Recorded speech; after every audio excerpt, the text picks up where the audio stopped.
আর basically আমরা যাচ্ছি আমাদের একটা রিলেটিভসের বাড়ি, মানে একটা বংশের কারো একটা বাড়িতে। রিলেটিভসের মধ্যে একজন মারা গেছেন, তো সেখানেই আমরা যাচ্ছি। কি কোথায় যাচ্ছে?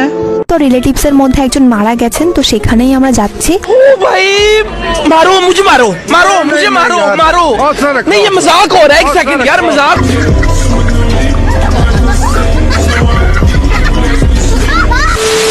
সিস্টেম, বর্তমান সিস্টেম, এই সিস্টেমে আমি 7.5 বার। আমাদের মানসিকতা দিন দিন কোথায় যাচ্ছে? চিন্তা শক্তি কুল লোভে হারাচ্ছে, জ্ঞান বুদ্ধি কি মাথা থেকে পাছাতে ঢুকাচ্ছে? ভাবো এই সমাজে কেমন হয়েছে আমাশা, মানুষের মৃত্যু নিয়েও করতেছে তামাশা। আসসালামু আলাইকুম everyone, this is miss Sagar, welcome to my Facebook page. তো কেমন আছো তোমরা? বরাবর মতো নতুন একটি ভিডিওতে হাজির হয়ে গেলাম আমরা। কাহিনী কি? আজকে এমন একজন ব্লগারকে রোস্ট করবো যার মাথায় গোবর ভুলে তার মাথার অপমান করবে, তার পাছায় গোবরে ভর করবে। মরা মানুষের অনুষ্ঠানে সে যে ব্লগ কেমন লেভেলের গাঞ্জা খো। পটাপট করে রেডি হয়ে গেছি। আর গাইস সত্যি তোমরা বিশ্বাস করবে না, আমি মাত্র 10 মিনিটে রেডি হয়েছি। কি এমনি ভাবে কাপড় পরে 10 মিনিটে রেডি? লিমিটেরও তো একটা ফাপড় থাকে। দূর, ফাপড়ে তো একটা লিমিট থাকে। কাপড়ের উপরেই কাপড় পরছে না কাপড় খোলে? আমি তো বুঝতেছি না ভাই। আমারে মারেন না কেন ভাই? আমারে মাইরা ফালান ভাই। আমার মারে ফেলেন না কেন? মারেন না ভাই, আমার বাইচে কেন ভাই?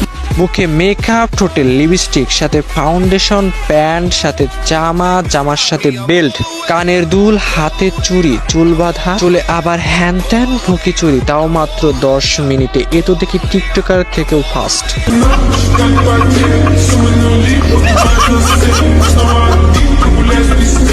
সবাই মিলে কোথাও একটা যাচ্ছি, তো মনটা একটু ভালো লাগছিল। দেখে তো মনে হয় মরা বাড়িতে নয়, 10-12টা বিয়ে করার জন্য যাচ্ছে, অ্যান্ড একদিনে 10-12 বার নেওয়ার জন্যই যাচ্ছে। মানে পাপড় ভাজা নেওয়ার জন্যই যাচ্ছে। আর তুমি যেটা ভাবছো ওইটাও।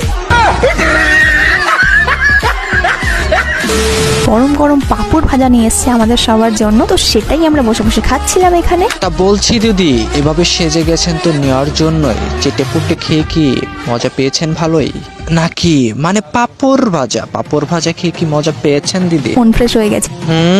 খেয়ে তো মজা পাবেন, গরম গরম বলে কথা। এসব কি বলছেন ভাইয়া? আরে পাপড় ভাজা, তোমরা যেটা ভাবতেছো ওইটাও।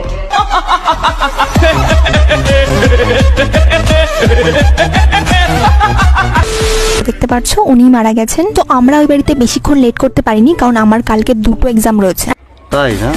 মরা বাড়িতে দোয়া প্রার্থনা সব বাদ, নর্তকীর মতো সেজে গুজে খেতে বসেছে। মরা ব্যক্তি যদি জীবিত থাকতো তাহলে সে এসে বলতো मारो हमको जिंदा मत छोड़ो सालो।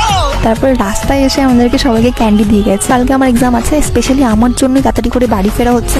ভাগ্যিস যে লোকের শ্রাদ্ধ সে আজ নেই, তো নইলে মরা বেটা আজকে জীবিত থাকলে তোর আজকে খাইতেই দিত না। নিজের তাড়াহুড়ার জন্য না, তোরেই তারাই দিত।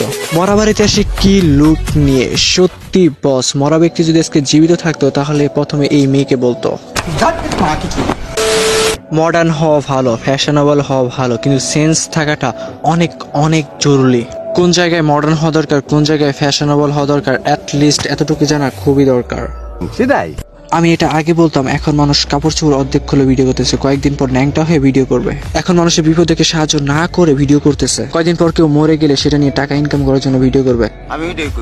আর সেই দিন তো এসেই গেল, আজকেই সেদিন। এখন রিলেটিভ আত্মীয় স্বজন মারা গেলেও সেটা নিয়ে ব্লগ করতেছে। আমি তোমাদেরকে বলে আর বেশি দিন নয়, কিছুদিন পর নিজের বাবা মা মারা গেলেও সেটা নিয়েও ভিডিও করবে। তাদের উদ্দেশ্য একমাত্র টাকা কামানো। কি কর? টাকা ইনকাম করতে হবে, এটা হচ্ছে তাদের মূল উদ্দেশ্য।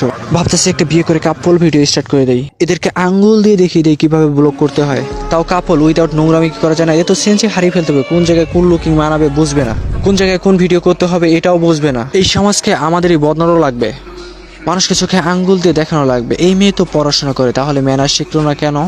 That's why moral educational is important. ভিডিওটা ছোট, বিনোদনের মতো তেমন কিছু ছিল না, তবে এটা একটা সিরিয়াস কন্টেন্ট ছিল। মানুষ দিন দিন কোথায় যাচ্ছে, আমাদের মানুষের দিন দিন কোথায় যাচ্ছে, আমার আর কিছু বলার নাই। কমেন্টে তোমরাই বলে যাও, আমি আজকে বিদায় নিতে চাই। আচ্ছা ঠিক আছে।